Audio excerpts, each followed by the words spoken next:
I'll talk a little bit about the overall trends in analytics and performance management that we see today in the industry. We'll talk a bit about analytic cultures, specifically in the utility industry, and also best practices that we see in the utilities industry for analytics and performance management. And then we'll open it up for question and answer there at the end. So the Bean Consulting Group, we've been in business for about 6 years now. We're based here in Denver. We're an Oracle Gold partner, and we specialize in the Hyperion EPM performance management products that Oracle provides. Specifically, we've done customized solutions for Hyperion Planning, Essbase, financial management, FDM. We've also done work with the BI stack, integration with ODI, and we have experience in higher ed, utilities, healthcare, finance, and a number of other vertical markets. I myself have been in the industry for about 25 years.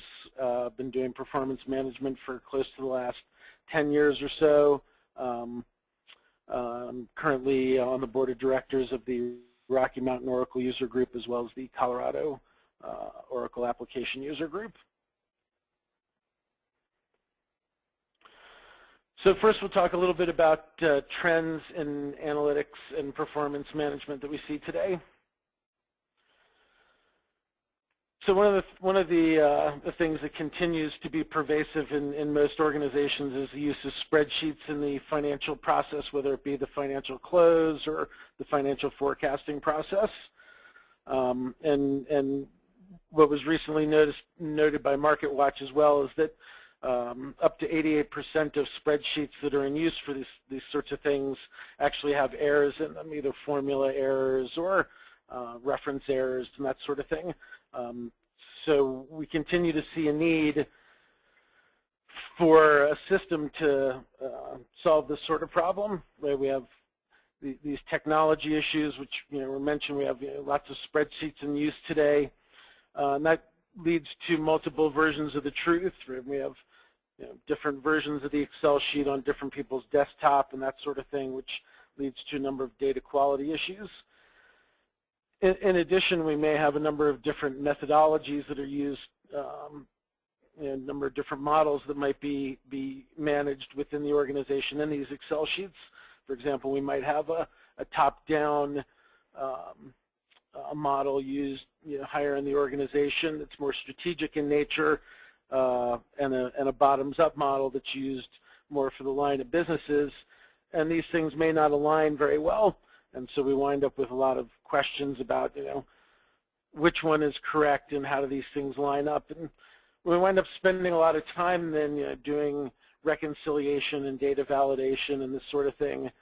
We wind up spending certainly lots more time doing consolidation, review, distribution, and collection of data, and a lot less time on management focus, where we're actually analyzing the data, trying to find patterns or trends in the data. So if we can provide a system that allows us more time to do that sort of analysis, that's where we want to try and get to. In addition, we see a lot of other technology trends that are making their way into the analytics and performance management suite. The big data, the fact that we have lots more data out there and lots more accessible data through the internet and that sort of thing, means that we need to leverage that data and be able to try to find the patterns in it. In addition, mobility is becoming a much bigger thing. People are using their tablets and mobile devices to do business, perform business work. And then the cloud obviously is becoming more and more of a trend. But there are concerns within the finance group with cloud, and we'll talk a little bit more about that. And then also data relationship management, or master data management, and data governance as well as another trend that we see here in the EPM and analytics area. So when we talk about big data, one of the statistics that we've noted is that right, 90% of the world's data has been created in the last 2 years. So, and this is a metric that will continue. So we would kind of call it Moore's law of data, I guess, right? Where we're doubling the amount of data out there every 2 years now. And that leads obviously to lots and lots of data that can be harvested, and potentially patterns can be gleaned out of that data.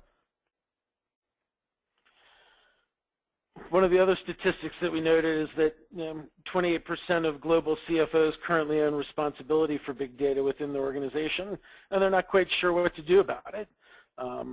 Big data is a new thing for them, and they're still grappling with their close process and their spreadsheets and that sort of thing. How do they leverage big data?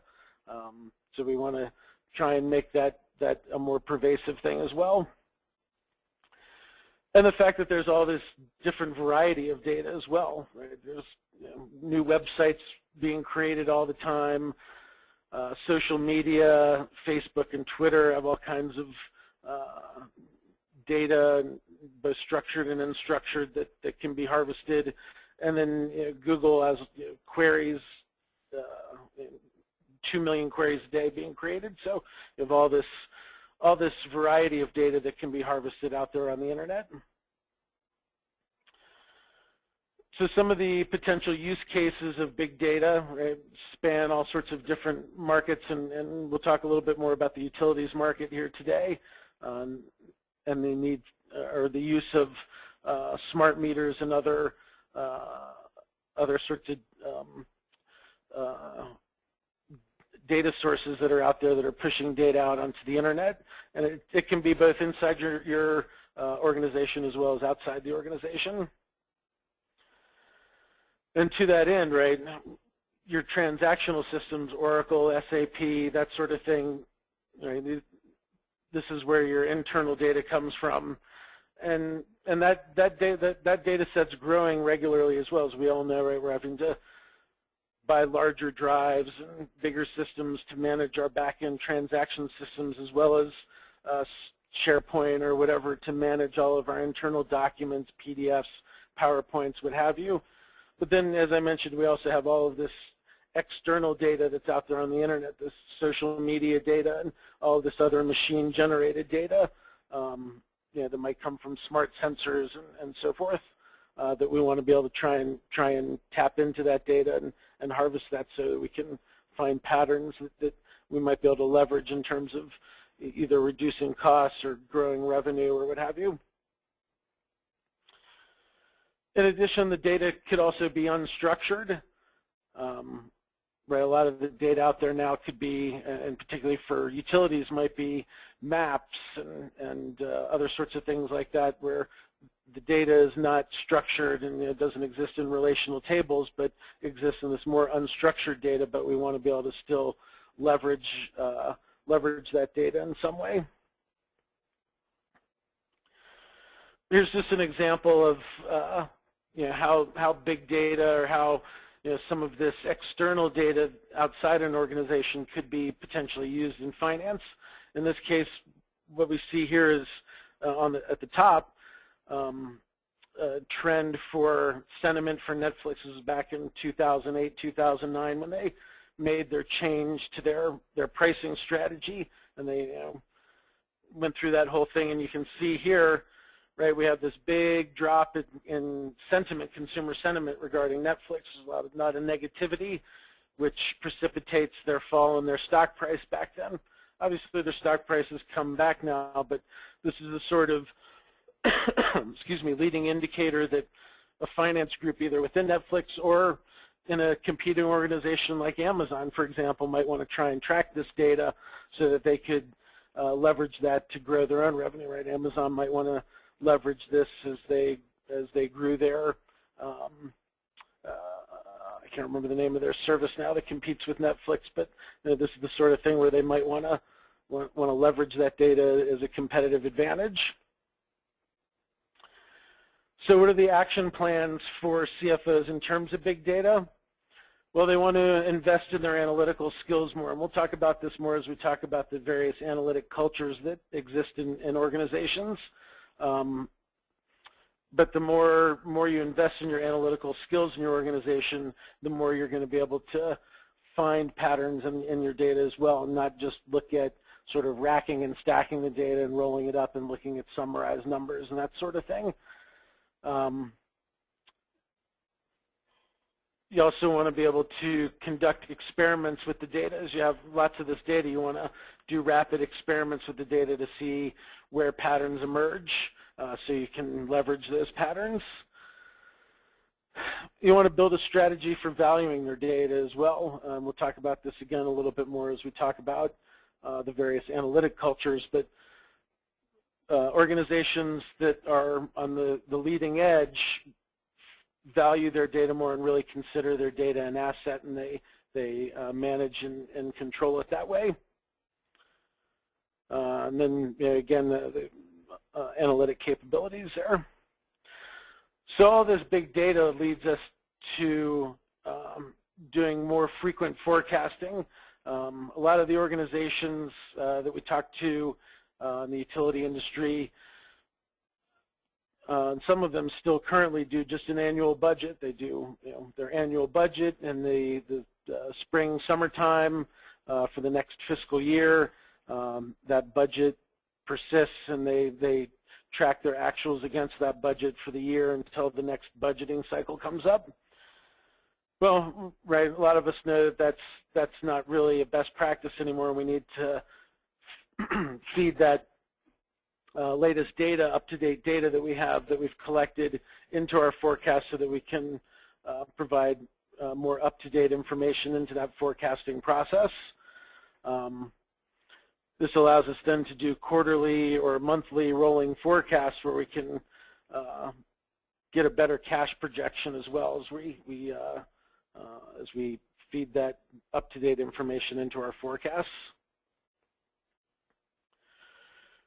Mobility is one of the other technology trends that we talked about, and the statistic that we've noted is that 2/3 of staff in an enterprise use their mobile device, either their tablet or their smartphone, to do some sort of activity work-related, whether that be answering emails, doing email, that sort of thing through their phone, or you might have mobile-enabled applications within your enterprise that allow them to do workflow, approve things, or enter data and submit it back to the system through their mobile devices.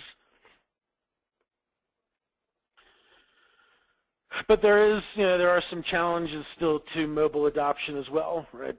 Allowing people to use their personal devices has some security concerns for CIOs, and being able to integrate with other systems and being able to support this plethora of devices that people bring when they bring their own device. So these are some of the challenges we continue to see with mobile adoption in the enterprise. And then cloud, as I mentioned, another one of the technology trends that has been becoming more prominent in the EPM and analytics space. So there are a number of benefits to the cloud, and first and foremost is that we see a number of companies see an improvement in IT by moving to the cloud, right? Because they're able to outsource a lot of the technical maintenance and support of their applications and their infrastructure. IT is able to spend more time on more value-add things, so they see an improvement there. Of course, using shared resources in the cloud, they see cost improvement as well. And they do. There is some increase in data center and utilization as well. They're not as prominent as some of these other ones.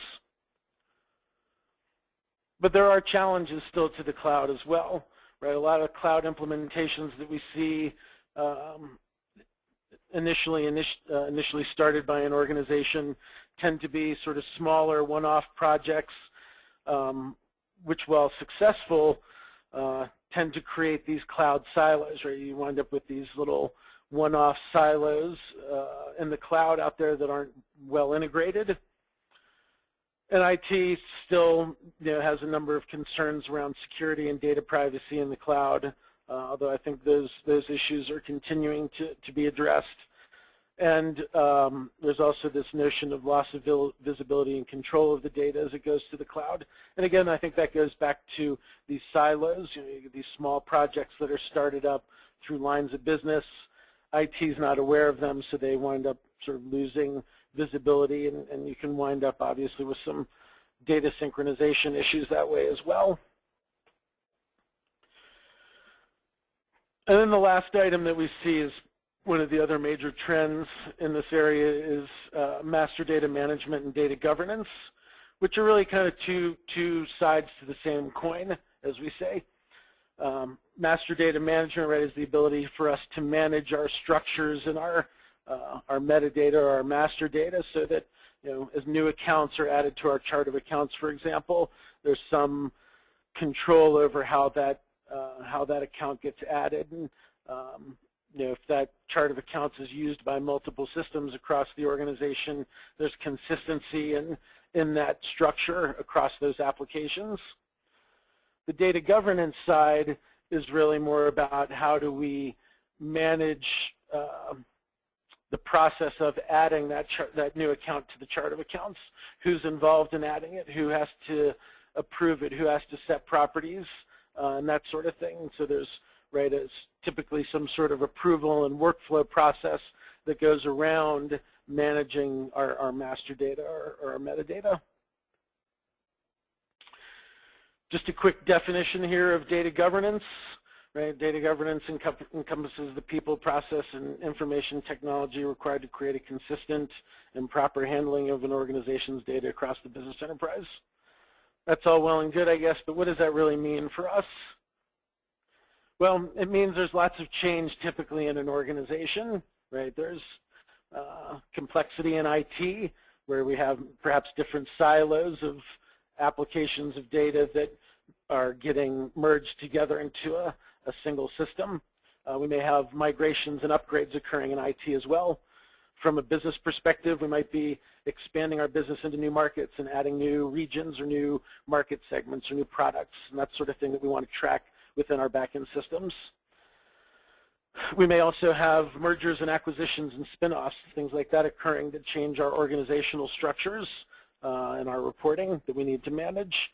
And there may also be regulatory policies that force us to change our organizational reporting, or new reporting requirements are promulgated by the regulatory bodies that we need to adhere to. So all of these various changes have to be managed and provide in a way that allows us to provide consistent reporting. The change also exists across the enterprise, right? There may be changes that occur in the front office. There are reorganizations to sales teams or realignment of sales territories, other corporate structure updates and that sort of thing that occur. From a back office perspective, there might be new product lines or reclassifications of products, new vendors or suppliers that are added that have to be managed and reported on. From an HR and finance perspective, we might be adding new employees, or as I mentioned before, adding new accounts or restructuring our chart of accounts. There may be new tax jurisdictions that we have to report to. Right? All of these things tie together into our analytics, where we need to be able to provide consistent and accurate reporting and transparent reporting across all of these different functions within the organization. So one of the statistics that we found very interesting here was that 50% of organizations that use or leverage some sort of master data management and data governance tool were able to realign all of their business applications, their EPM, BI, and ERP applications. They're able to align all of them with consistent structures within 2 days versus those that didn't use such a tool. And there are some of the organizations that we've worked with, this can take up to 2 months for them to manage because they don't have a central tool to manage their master data and percolate those changes to the structures out to their applications, as well as manage the governance process around it. So all these things then lead towards allowing us to align our strategy with our execution, right? We're able to, with more data, better data, we're able to align strategy with execution by tracking more operational metrics, making sure those operational metrics align with our strategy. And we're also able to improve our forecasting as well, again, by doing driver-based forecasting, that sort of thing. If our operational data is good, then that should lead to better driver-based forecasting and that sort of thing. And of course, all this data out there, the fact that we have more data, this whole notion of big data, hopefully we're able to capture or see more patterns in the data that we're able to leverage to improve our business. One other point to make as well is that as you leverage big data, governance becomes a much bigger issue as well, right? Those things kind of go hand in hand. As you bring more data into your analysis, it becomes more and more important that you have a governance policy around how that data makes it into your systems for analysis. And then lastly, this other statistic around the consolidation side, right? We see organizations that use some sort of consolidation tool for reporting. They see a decrease in their time spent creating external reporting, so up to about 3 days, 2.5 to 3 days per month they have available to them to do more value-add work rather than just generating reports for external regulatory bodies or what have you. So with that, we'll go ahead and do our first poll question, as Jim mentioned. And our first poll question is, which of these sorts of projects does your organization currently have underway? So we'll leave the poll open here for about a minute or so, give everybody a chance to answer.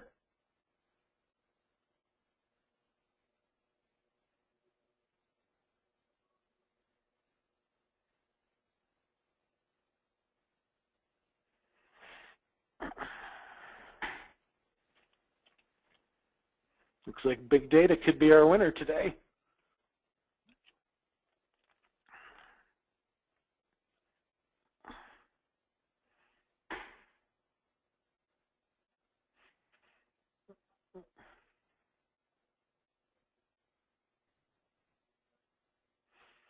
We'll just give that poll another second or two here. And we'll share the results of the poll as well, so you guys will all be able to see that. All right, another second or two. All right, close the poll here, and we'll share the results. So you can see it looks like half of you guys are doing some big data projects, pretty interesting, and a third are doing cloud and data governance, and a few others are doing everything. So very interesting. It's good to see everybody's out there on the leading edge. Okay, so next we'll talk about the analytic cultures that exist in the organizations. Yep, hide these poll results first. There we go.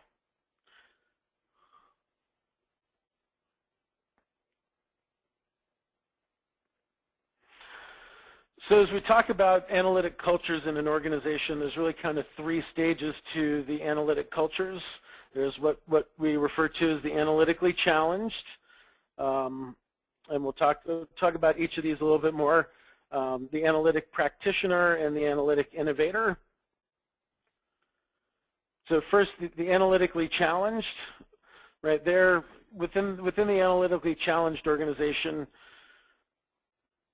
These organizations rely more on management experience than data analysis. They tend to rely on their experience historically and their gut feel for things rather than analysis. And in fact, some of these organizations will do some data analysis, but will still override what the data tells them to do and go with their gut, if you will. A lot of these organizations also focus on cost reduction rather than other opportunities for use of analytics. So rather than using analytics to perhaps find new revenue streams or ways to improve profit margin, they're focused solely on how can they reduce costs. A lot of these organizations suffer from data quality and access issues as well. So again, around that whole master data notion, right? A lot of these organizations that are analytically challenged, they don't have a master data management program, and so there's cases where they have duplicate data that's maybe called something, the same thing but called differently in two different places, and perhaps even rolling up differently. So you wind up with different results depending on the system that you're looking at. And they lack the appropriate data management and analytic skills, and we'll talk about this a little bit more, but right, these organizations typically, again, they're looking at what happened. They're looking at data historically. They're taking actual data, rolling it up, and looking at what happened and trying to explain perhaps why it happened, but they're not doing anything forward-looking at this point. From a master data management perspective, there's just some of the examples of the sorts of issues that they might see.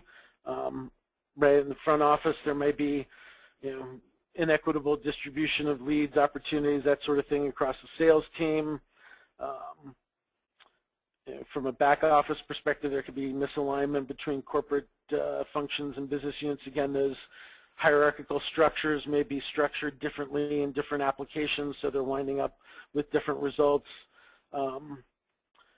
They may have, from a finance and HR perspective, much more elaborate financial close cycles in order to manage how they're aggregating and consolidating things, perhaps doing it manually, which can be very error-prone.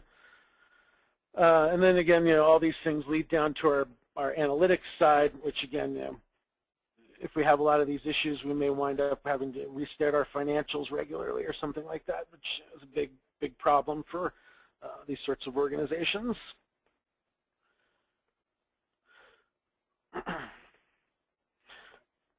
Again, from a master data management perspective, they probably have a system where they've got sources of metadata or master data flowing from different applications to different places without any governance or any process around it, right? It's very manual, error-prone, time-intensive, and it leads to a situation where there's either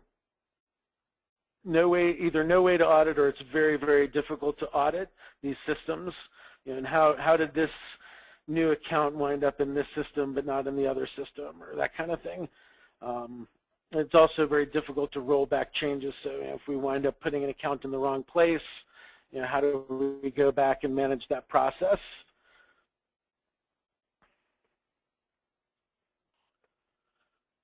And ultimately, right, this then, as I mentioned, leads to we might wind up with, if we have 6 different systems that are tracking our data, we might wind up with 6 different results if we query those systems, if we don't have a good master data management and governance program that allows us to have a sort of a single version of the truth of how our structures, of how our metadata or master data is managed.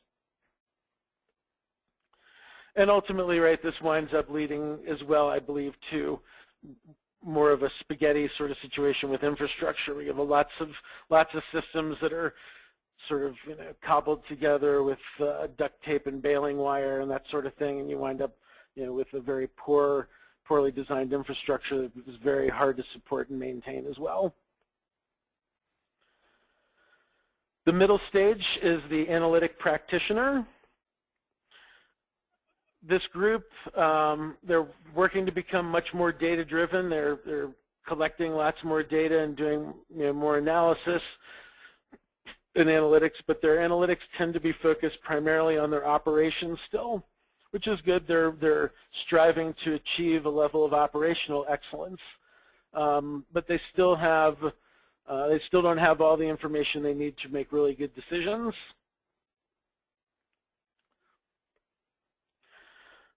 And then the last stage is the Analytic Innovator.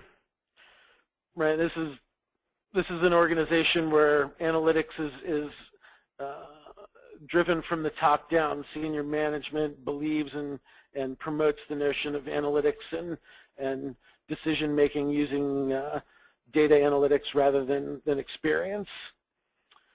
And they're much more strategic in their use of analytics. They've progressed past the operational excellence stage, and they're now looking more strategically in how they can leverage their data strategically. And as I mentioned before, these organizations place a high value on their data. They believe their data is an asset, and they manage and control it as such.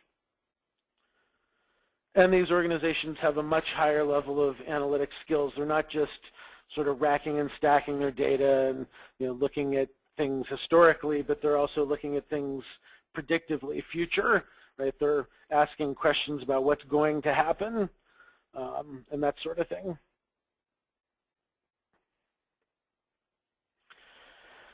These organizations then wind up, with a much more streamlined and much better platform. Right? They use best-of-breed technologies where appropriate, and their data governance and their process for managing data is much better, and that sort of thing. They don't have that spaghetti bowl, if you will. So from a master data management perspective for these analytic organizations, right, they're typically using a central MDM solution, excuse me, where they can perhaps even take structures from different systems, collapse them down into a single maintenance structure, and then make changes to updates, et cetera, to those structures, and then propagate those structures back out to all the various systems. Right? This then allows us to have consistency across the organization, and we wind up with the same results regardless of which system we look at, and we have more transparency in terms of how these structures wind up in each of the systems. From a governance perspective as well, we always want to talk about people, process, and technology. From a people perspective, we want to make sure that we engage our business users, our subject matter experts in the governance process, because they're the ones who really understand how the systems are used. They really understand the data. From a process perspective, we want to have a business process that is automated and allows for as much of the governance to occur in an automated fashion as possible, so that these changes can percolate out to our various systems in a fairly quick way, so that we're able to see the how changes to the organization affect our reporting. From a technology perspective, we want to make sure we have best practice.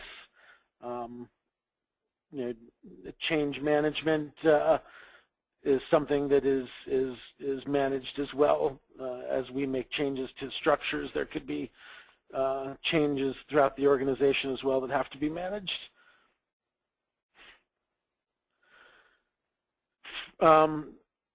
As well, from data governance, there are a number of different stakeholders that are involved. Right? We have submitters, and there could be, that could be the entire organization. So there could be a large group of people submitting changes to our metadata or to our master data. Once those changes to the metadata are submitted, we want to have another layer of stakeholders that are involved in enriching that metadata. So, for example, we might have a business user that wants to add a GL account. So they make that request, they submit that request for a new GL account. Well, that GL account has a number of properties that would need to be managed or added to it. So, is it a revenue account, or is it an expense account? How is it managed from a time balance perspective? There are all these various properties that might need to be managed regarding that account as it gets added.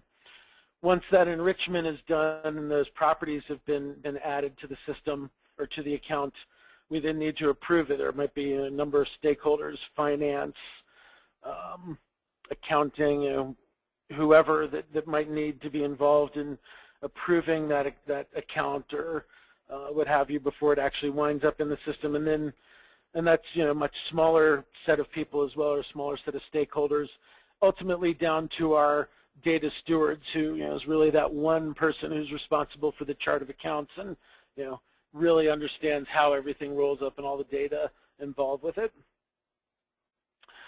And there are really two processes, right? This is a change management one where the request starts from the submitter and goes through that enrichment approval process and ultimately to where the data steward owns it. But there could be the reverse of that as well, where we have issues. The data steward identifies an issue with the chart of accounts and they want to push that change back out as well. So there are kind of two different use cases around that data governance within those Analytic Innovator organizations. So with that, our next poll question will be, which type of organization do you believe you fall into? Are you analytically challenged? Are you an analytic practitioner or an analytic innovator?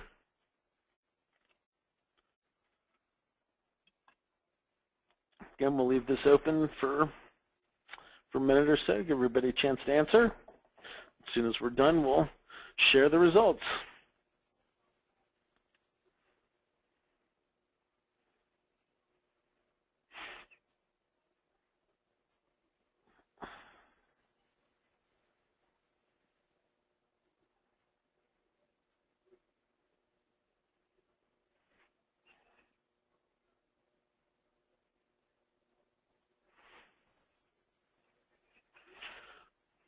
Give the rest of the folks here just another couple seconds.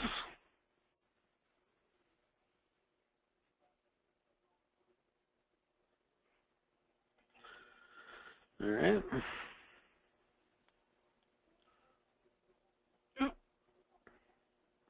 We'll go ahead and close it there. And the results. So it looks like most everybody out there is more of an analytic practitioner. They still feel they've got a little ways to go. We've got some analytic innovators out there. That's great, and really glad to see we don't have anybody who thinks they're analytically challenged. That's good.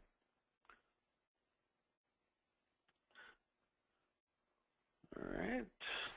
So then lastly, we'll talk a little bit here about best practices in utilities for analytics and performance management. So one of the big things that comes up in utilities is the ability to model different rates, managing rates. So we want to be able to, as new rates are developed within the organization, we want to be able to model those rates against our load forecast so we can determine what the effect might be on our net margin. And that's one thing.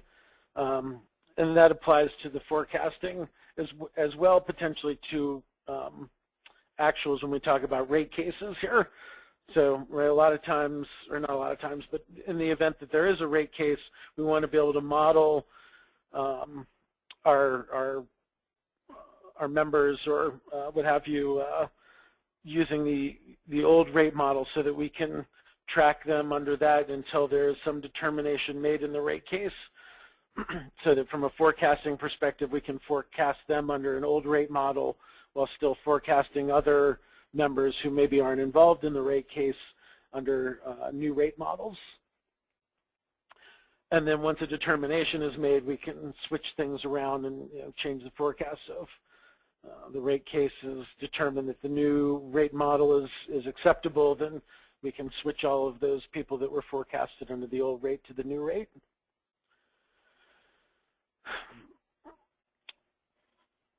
One of the other couple areas that utilities forecast is operations and maintenance. Very large part of the organizations where a lot of their labor exists.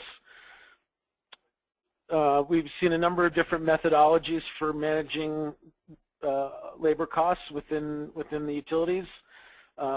Typically, we've seen most prominent an hourly rate methodology. We have average hourly rates for different labor categories, and also taking into account things like shift differential and that sort of thing. We also want to be able to manage our labor costs and report for managed joint projects. A lot of utilities are involved in joint ventures with other utilities and need to be able to report the costs for each participant in the joint venture based on their percentage ownership. So that's another big component of the operations and maintenance capabilities for reporting. And then the ability to assign properties to our O&M costs such that we can see how it affects cash. A lot of times the O&M forecasts might be forecasts on an accrual basis, and we need to be able to see that from a cash perspective as well. On the capital side, we want to be able to forecast capital projects at a project level. We want to be able to also see where the funds for that particular project are being sourced. So we might have multiple loans. We want to be able to see which loan is funding which projects. And there might be multiple loans funding a single project, so we want to be able to track that and report on that, as well as revisions to projects over a period of the years. We're doing our quarterly, monthly, what have you, revisions to our forecast. We want to be able to see the changes to our capital funding needs as those revisions are made. And again, we want to be able to see also from a cash flow perspective how these capital projects are going to affect our organization. We might have large capital assets that are being delivered to a project site that, in a particular month, and we want to be able to identify when those cash requirements are so that the cash group is able to manage appropriately. So I talked about cash flow some. Some of the other items that are calculated and very important as part of the overall capital process are interest during construction. So every capital project, interest during construction is calculated or should be calculated based on the cash flows. And again, if we're updating our capital projects on a regular basis, that IDC should be updated based on any new information we have. So perhaps there's a delay in some capital asset being delivered to the project, and we're not going to take delivery of it for an additional 60 days. On a multi-million-dollar asset, that can have a material impact on our interest during construction. Then we also track our construction work in progress towards an in-service, capital in service, so we can calculate depreciation as well, or forecast our depreciation. From a business user perspective or a organizational perspective, the various roles that are involved, the forecasting group has a number of different activities that they would be involved in, and this is how we see typically the performance management and analytics roles breaking out across the organization as this becomes more of an enterprise application and less of a siloed finance application, right? We see more IT involvement and that sort of thing. I'll touch on that here in a second. So the forecasting group, right, they have a number of different activities that they have to manage in terms of the forecasting process. Right, one is coordinating the overall process and rolling up the forecast, doing the preparation work, things like managing substitution variables, web forms, any input drivers. So if there are monthly input drivers, they have to manage any workflow process that might be reset and run, and any initial calcs that have to be run to seed a forecast. They manage all of that stuff. They also manage security updates. We might have new users who need access to the system, as well as users maybe have left the organization and need to be decommissioned. And then any training and support for those new users. Other or other groups within the organization from a business perspective, right? HR is involved. They're managing labor rates and things like that, as well as overtime caps. Energy markets is involved in the sort of the revenue side from a utility perspective, so they're involved in forecasting the member loads, again, those different rate models that might be applied, and any purchase power, any utility trading that might be going on as well for the organization. And then the cash group, they don't really have many activities. They really are just consumers of data once the forecast is completed and a cash forecast is generated. And then lastly, technical, right? IT, we see IT more and more involved in the support and maintenance of the EPM and BI applications within the organization. And they're involved more in the metadata updates, so sort of that data governance perspective, although this really, the data governance, what we see in most organizations really, or the analytic innovators, really spans all of the groups within the organization. So it's not just a technical task, but there's also a business component to that task as well. Life cycle management, so backing things up, making sure that they have failover, redundancy, recovery, all that stuff, and then of course patching and any DBA and system administration. So with that, I'll conclude and we'll open it up for questions.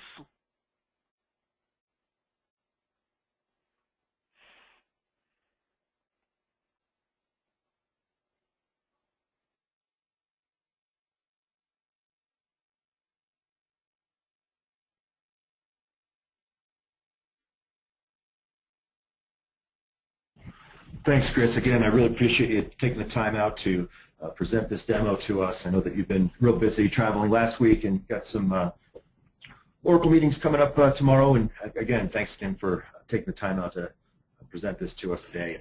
And for those of you that are still thinking about some questions, again, if we have some questions that you think about a little bit later on, we can definitely get back to you. Chris, do you have your contact information there so we can have your email address available? So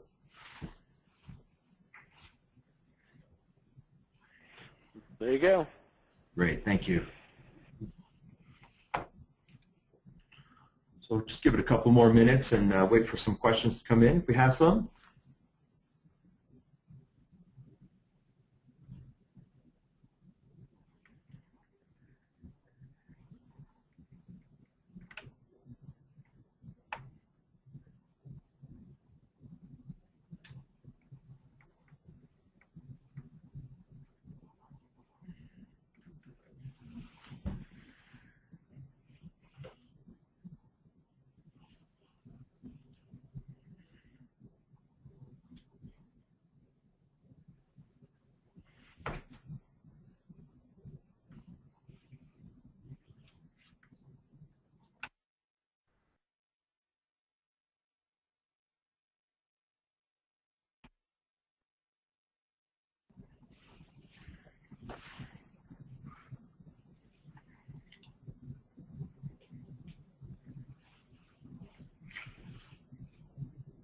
Once again, everybody, thanks so much for joining us today. I'm not seeing any questions come across at this point.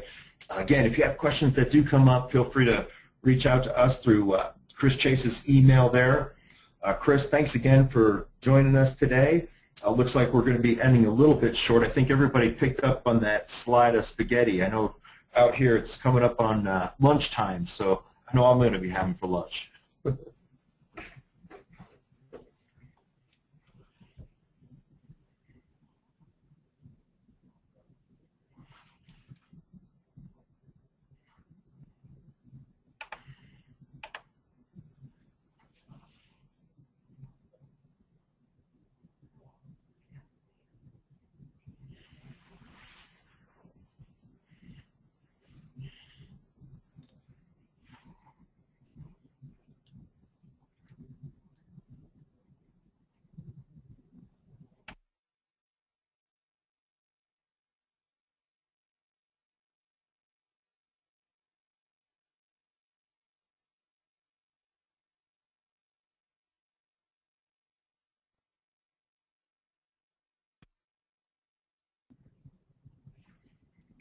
Well, thanks again, everybody. It looks like they're still either thinking about some more questions coming up, so if you do, feel free to reach out to us, send us an email.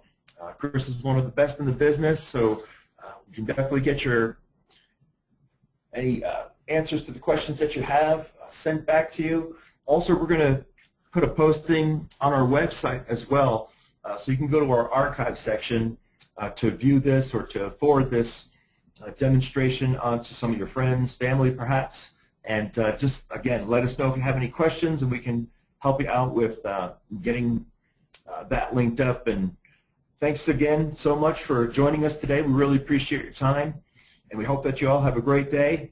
Take care, and thanks again. Bye-bye.